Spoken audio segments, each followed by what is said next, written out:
Hello guys, in this video I am going to show you how to use the houseguest blueprint feature on the Amazon Alexa application.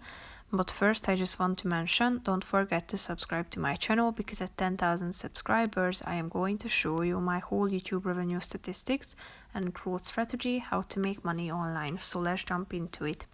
First of all, open the application on your phone. Tap on the More button down below and click on See More. Tap on Blueprints. After that, scroll down again and click on houseguest.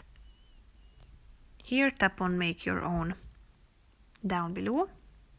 So you should select a tool here.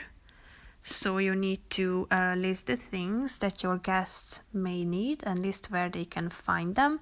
And then you can give instructions on how to use the tools or these appliances. So for example, if you want the to list the TV remote, then you should set its location next to the TV.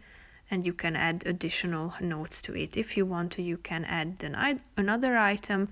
You should list the item's name and where can they find them, so their location and additional notes. If you want to include how certain things work, then type in the name of that activity. For example, lock the door, that's a task, and then you should include the steps into the next box, and you can also add additional notes. Contact information, so for example, if you want your guests to know how they can reach you, you should type in your name and your phone number here so that they can reach you. So that's pretty much it for this video, guys. See you in the next one. Bye bye.